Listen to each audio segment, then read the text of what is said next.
First at 5. From the University of Florida's College of Journalism and Communications, you're watching WUFT News.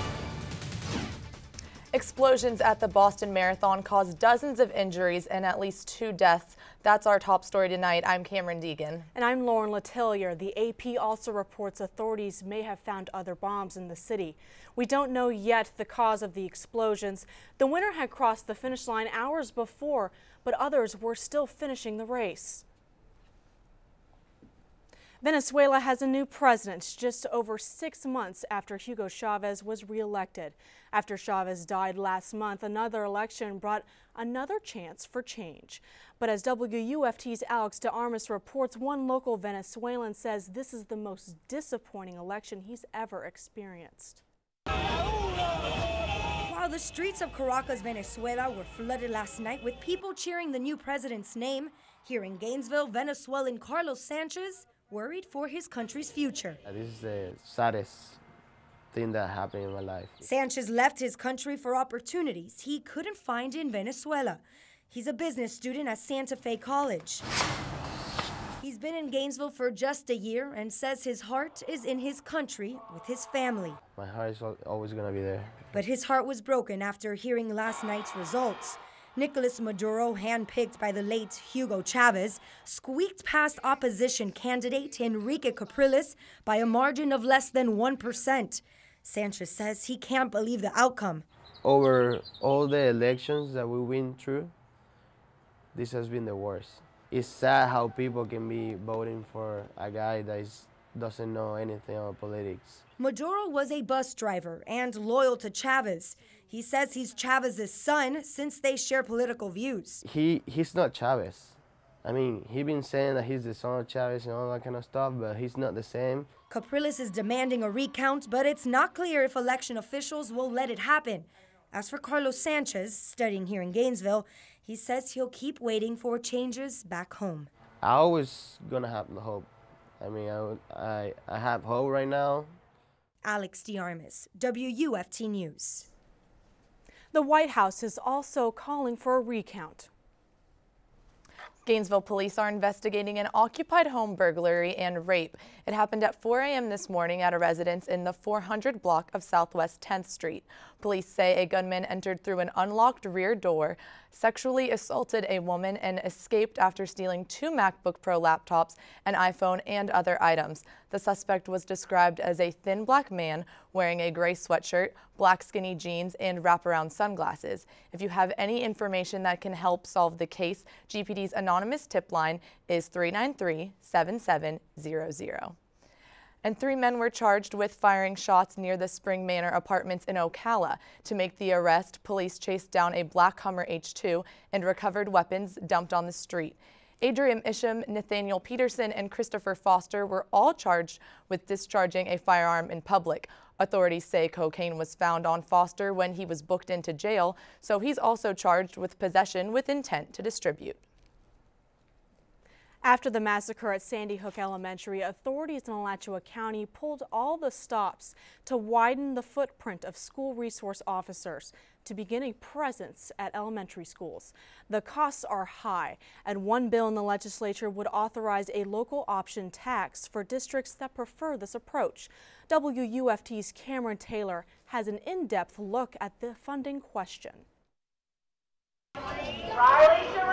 It's the end of the day for those at Lawton Childs Elementary. Cars are lined up and parents are ready to pick up their kids like every other day. But there's one thing different now: a school resource deputy on campus at all times. This new safety measure is a response to January's Sandy Hook Elementary tragedy in Newtown, Connecticut. You know, they understand why we're here. Most of them will tell you, you know, if one of their friends says, "Why are you here?" then they'll answer for us and explain to them that we're here for safety. Something the kids are recognizing. And finally I could see a policeman doing, like, in real life that's actually a nice policeman. Deputy David Brown is fully equipped with a handgun, taser, and a baton. His assigned elementary school is one of 12 in Alachua County that the sheriff's office is in charge of. It's a great feeling, especially when these kids, they come, they're a little bit skeptical at first. And then once you work with them for a couple days, they, you know, come to look at you and come up and talk to you more. And while middle and high schools have had assigned deputies for years, the sheriff's office has had to make some adjustments to fund elementary schools temporarily because it hasn't been in the budget. This includes collapsing the community-oriented policing team and the traffic units to free up funding for the new deputies. The current situation is to utilize existing staff. In order for it to become permanent, there are going to be some equipment needs and some training needs and some ongoing coordination, and that's going to cost some funding. Funding the Gainesville Police Department feels is necessary. Those precious lives, that is our future. And I think that we need to make an investment in our futures, that first of all, that they have a safe campus, that they can come and learn and grow. Both law enforcement agencies and even the school board face funding troubles. That's a question we're going to have to decide. It's not sustainable through the school board's budget. Something that may affect whether elementary school resource deputies can stay.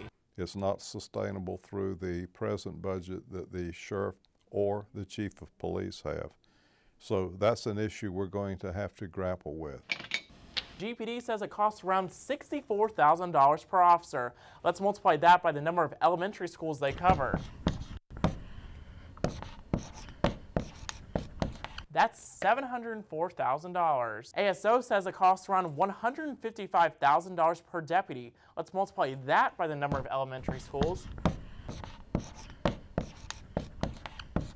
And that totals around $1,860,000. And putting those together, that's a lot of taxpayer dollars. But a new bill in the Florida Senate could be putting more of the cost on taxpayers. The bill would let counties create independent districts to impose taxes to pay for school safety and mental health services, something some parents are willing to pay. Would I pay extra money to make my kids safer? I would. Yeah. I think somebody needs to figure out what it is that we need to do, education, what else is needed, and I'll definitely pay to do whatever it is that would make my kids safer. But some parents say a resource deputy on campus doesn't make them feel safer. He's a good presence to have, and I think he's a sweet person and he's showing them good things, but I don't feel safer. I think it's overkill. Best of both worlds. Yeah. While Deputy Brown may not be patrolling anymore, he says being at a school is a good change. All the interactions are positive, and when you're seeing these kids that truly support and love each other, giving each other hugs and saying good job, and helping each other when they fall, it's a wonderful experience. Cameron Taylor, WUFT News. Other bills in response to the Newtown massacre are more controversial. One would let principals designate an employee who would get special training to be able to carry a gun on campus. And Cameron, it was so nice to be able to wake up and not have to go outside and it be rainy and windy outside. It's just absolutely beautiful today. That's right, Lauren, and it looks like it could continue into this evening. So let's check in with our WRUF forecaster, Don Bartolomucci. He is here to give us our first forecast. Don? Thanks, Cameron. We're going to be continuing to see this warm, humid weather into this evening, and it's going to continue to be that way for the next couple days, but we could have a sea breeze or two develop through later this week. But for right now, outside, it's 85 degrees, mostly cloudy skies, and our high today was 87, so fairly warm for this time of year. This evening by 8 p.m., not cooling off quite as much. Temperatures around 83 degrees by 8, cooling off further at around 12 a.m. to 72 by 12 a.m. and we could have some patchy fog begin to develop tomorrow morning and into the early evening or into the early morning hours. And coming up in my full forecast, I'll have more on a sea breeze developing tomorrow that could bring us some showers, as well as an approaching cold front on Friday. Back to you. Thanks, Don. It's tax day, the deadline for filing your income tax return with the federal government. As WUFT's Mark Whiteman reports, many people feeling the pressure will find help tonight. There's an old adage that says only two things are certain in life, death and taxes. But on this year's tax day, multiple organizations are trying to keep one from equaling the other. The United Way of North Central Florida's VITA program is working all day to help low to middle income earners file, and program coordinator Jennifer Stojkovic says to get your taxes done tonight. It's very important that you file your taxes by April 15th. If you have a liability, then you could face a penalty. If you have refunds, old refunds, they could expire past today. She and her team are holding a tax filing event for free tonight, but they're not the only organization working late. Stores like H&R Block are expecting a busy evening. The last day of tax season is always, as usual, hectic. Nancy Strumpello is the manager of the Butler Plaza location, which is open till 10 p.m. tonight. As a 24-year employee of the company, she has some advice. Anyone who's putting it off because they don't know, they need to come find out. It's better to know what you owe or don't owe. A lot of people find out they don't owe. With the Internal Revenue Service estimating total filings are currently down a third from last year, there's a lot of last-minute paperwork to be done. It's not all paperwork on tax day, however. Businesses like McDonald's actually offer tax relief. When you buy one Big Mac today, you get the second one for a penny. Vanessa Falco filed her returns at H&R Block today, and as a former New Jersey resident dealing with some holdover returns, she says having her taxes filed is a huge relief. Like a weight is lifted off my shoulders. I don't have to worry about going back to New Jersey and filing and doing all this kind of crazy stuff. They helped me here. Relief for others, but it's people like Stojkovic and Strumpello who will be doing the heavy lifting tonight. Mark Whiteman, WUFT News. Strumpello advises filing an extension if you won't have your taxes done this evening. More news after the break. Stay with us. You're watching WUFT-TV News. We have more now on our top story, the bombings in Boston. This report is just in from NBC News. We now have audio from an interview with a described as pure chaos. Cameras were rolling when at least 2 violent explosions erupted near the main grandstand of the Boston Marathon. It happened near the finish line as thousands of runners were completing the race.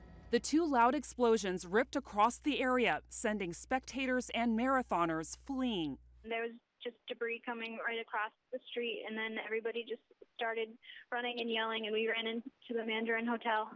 It happened during the height of the marathon. The elite runners had finished, and the bulk of runners were coming through on the final stretch of the race. There was one right at the finish line. It was just this huge pile of smoke, and then it sounded like a huge cannon went off, and then another one just happened right across from us, and it was just this huge explosion, and there was just debris everywhere. The remaining runners were diverted, and the race canceled as emergency crews rushed in. Injuries are severe. The majority of those hurt are believed to be bystanders. Everybody started running the other way. There were a few people that were running over towards them to help out the injured, and there were some really bad injuries. Some people were very, very badly hurt. The explosion was so powerful that some runners on the course were knocked to the ground. Now police and emergency officials in Boston are dealing with a mass casualty situation. Frances Coe, NBC News. We now have audio from an interview with a Gainesville runner and a former Gator athlete who ran in today's marathon in Boston. With about 50 meters to go, or 100 meters to go, there were some sort of explosions right there on the left side. So as if we're finishing the race, it'd be on the left side. People that probably waiting 4 to 6 hours, like I said. Got video of the explosion as it happened, and there it is. It just, we wanted to warn you, but wow, that was an intense explosion. And look at the reaction. Wow. That was one. We're saying there were 2. We're seeing this for the first time as well, and it looks like it happened. Again, if you're tuning in now, that we just have video of the explosion at the finish. It begins where the origin of this was, but it sure appeared to be a sense of fear right now. I think for everybody in our city.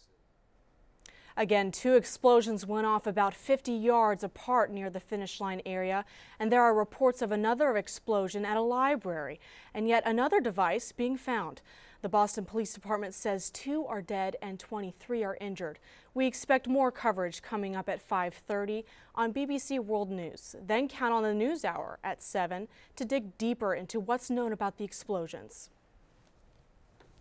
And we're finally experiencing some of that hot Florida weather that we all know and some love. Here's a live look over our University of Florida campus. Our WRUF forecaster Don Bartolomucci will be back to show us if these higher temperatures will last the rest of the week.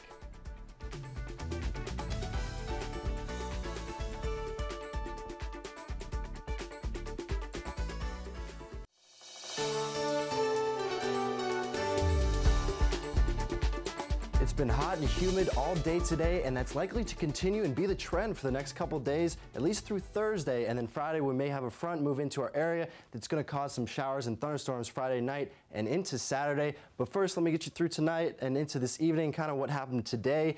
Here's a look over the University of Florida over the past couple hours.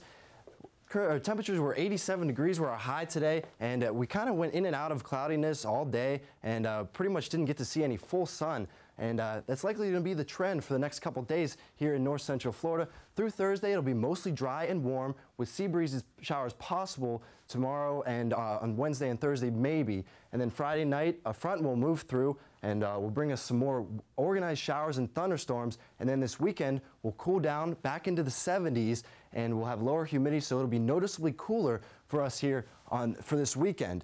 And here's a future track over the next 24 hours or so to show you when we're expecting these showers to move through our area. We're going to clear out for the most part, and then 3 p.m. these showers creep back in, and this is when I think that we have the best chance for a sea breeze collision to bring us some showers, but they will be spotty and not too much, not long lasting, as they will be moving out by 6 p.m. tomorrow afternoon, and then we clear out and we stay pretty much clear through the rest of the evening on Tuesday. So for your Tuesday afternoon highs, we're going to be reaching some higher temperatures. 90 degrees in Williston, 85 degrees in Citrus Springs, 87 in High Springs, and check this out, 88 degrees in Gainesville. It's feeling almost like summer here in north central Florida. It'll be a little bit cooler over on the coast, 78 degrees in St. Augustine, 79 in Jacksonville. So it's going to be fairly cooler over on the coast as an onshore flow will develop for us here in north central Florida. And here's kind of what we're watching for the next couple hours. Through Thursday, we're going to be staying dry. We may see a shower or two start to develop along the east coast of our area. Right here, you can see that along Jacksonville by 8 a.m. on Thursday, and that's going to pretty much move onshore and kind of clear out and set us up for this cold front moving into the area that I talked about. It's going to be approaching us by 6 p.m. on Friday, and it's going to continue to track across our area into Friday evening and then Friday night for us here in north central Florida. And then Saturday, we may have a few lingering showers possible for us on Saturday morning.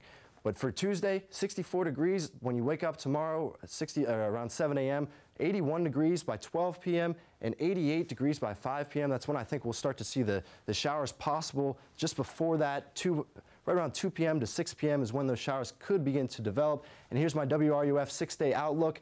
For Wednesday, 86 degrees, staying warm, not too much of a shower possibility on Wednesday and Thursday. And then Friday, once that front moves into our area, we'll have scattered showers and thunderstorms Friday evening. And then check out this temperature difference. That cold front is going to make itself felt, as we'll see temperatures dropping almost 10 degrees from Friday to Saturday, and morning showers possible as that front continues to move through the area. And then Sunday, this will be nice, cool, a great day to get out there and just kind of relax in nice cooler weather where we have a break from all this hot weather during this week. Back to you. Thanks, Don. After a rough start to the season, the Gator baseball team is finally getting in a winning groove.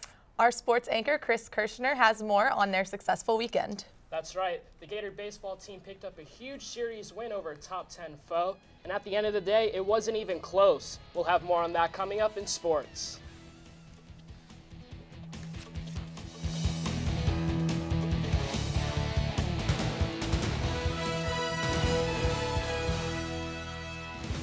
Welcome back. I'm Chris Kirshner with your tour around the sports world. Florida baseball is back over the 500 mark for the first time since February. The Gators defeated the South Carolina Gamecocks 14-5 on Saturday. The win was the 5th in a row, giving the Gators their first weekend sweep of the season. Florida busted a 4-4 tie in the 6th inning after sophomore Josh Tobias' pinch hit RBI single brought home Vic Ramjet. The Gators then exploded for 9 more runs in the 6th inning. Doesn't happen very often, especially with these bats. I think it was just one of those odd innings. I mean, you can't really put your finger on it. You kind of get some momentum and some balls kind of drop and kind of find their way through, and, you know, hitting's contagious. Florida looks to continue its hot streak tomorrow against Florida Gulf Coast. The Florida men's tennis team won its first weekend series of the season. With the win, the Gators earned the #3 seed in the SEC tournament. Florida came out of the gate firing in doubles. Junior Mike Alford and freshman Luke Johnson won the first doubles match on Sunday, en route to a point for the Gators. On his senior day, Bob Van Overbeck continued to play well. Earlier in the season, he had a 46-day drought without a victory, but he's bounced back nicely with 5 straight wins. Van Overbeck carried the Gators to a 4-1 victory over the Vanderbilt Commodores. Meanwhile, in every other Gator sport in action over the weekend also found success. The women's tennis team won its 4th consecutive SEC championship. The championship is their 27th in the 34-year history of the sport. Florida's 3 freshmen Kelsey Stewart, Kirsty Merritt, and Taylor Schwartz led the Gators at the plate this weekend. Combined, they totaled for 4 home runs and went 9 for 20 in the series against the Wildcats. Senior Ashley Bruns tied a Gator record on Sunday with 8 goals over the Commodores. The 21-goal outburst tied a season high for Florida. UF closes its season on Sunday against Northwestern. From a land down under to on top of the world, Adam Scott became the first Australian to win the Masters. The win at Augusta did not come easily. Scott hoped it was all over after he sunk an amazing 20-foot birdie putt on 18 to get to 9 under. But Angel Cabrera wasn't going to go down without a fight. On 18, Cabrera needed a birdie to send the Masters into a playoff, and that is exactly what he got. Cabrera produced a great shot of his own, getting it within 3 feet of the hole. After draining it, we had sudden death playoff. And on the second playoff hole, Scott knocked in a 12-foot putt to win the green jacket. And on a golf course 280 miles south of Augusta, it was the Tim Tebow Celebrity Golf Classic taking center stage. At the TPC Sawgrass, Tebow hosted the event in order to benefit the Tebow Foundation. The focus wasn't on number 15's quarterback situation, but on raising money for charity. The celeb list included former Gator players and current head coach Will Muschamp. The proceeds go toward different aspects of the foundation, from child care to health care. The Boston Red Sox completed a 3-game sweep over the Tampa Bay Rays today. Today's game had an 11 a.m. start to accommodate the big event in town, the Boston Marathon. The Rays tied the game up in the top of the inning after Ben Zobrist drove in Desmond Jennings. Tied at 2 with 2 outs in the bottom of the frame, Boston's Mike Napoli stepped into the box. Napoli took the outside pitch from Joel Peralta and pelted the Green Monster, scoring Dustin Pedroia, giving the Sox a 3-2 walk-off victory. And over the weekend, a 14-year-old competed in the Masters. What were you guys doing at 14? Wow, 14, what is that, like 8th grade? I don't think of anything that impressive on my resume. Taking some dance classes, maybe. I think I was working down on the farm with my family, so nowhere near a golf course. But we'll have more news after the break when we return. Stay with us. Reminding you of an earlier story, there were explosions today near the finish line of the Boston Marathon, causing at least 2 deaths and dozens of injuries. We expect a report in the BBC World News, which is coming up next. And we expect the PBS NewsHour to devote considerable time to the story tonight. To get the latest on the damage and what's known about the cause, be sure to tune in at 7. A tournament was held this weekend for a college club sport inspired by the Harry Potter books. This Quidditch World Cup was held in the Orlando area. In Harry Potter's magical world, players fly over the field on broomsticks. This version of Quidditch is played entirely on the ground, but broomsticks are still required. The University of Texas won this year. I don't know about you, Cameron, but I would love to play Quidditch. Sounds like a lot of fun. Dream in life. That sounds so great to me. Before we go, one last check on the weather. Thanks. Here's one last look at my WRUF 6-day outlook. Tomorrow we'll have possible showers from 2 to 6 p.m. associated with a sea breeze collision, and then warming up, staying warm Wednesday and Thursday, and possible showers Friday and Saturday in the evening and into Saturday morning. Back to you. Thanks, Dawn, and thank you at home for watching WUFT News First at 5. Thanks so much, and don't forget the news is always on at WUFT.org.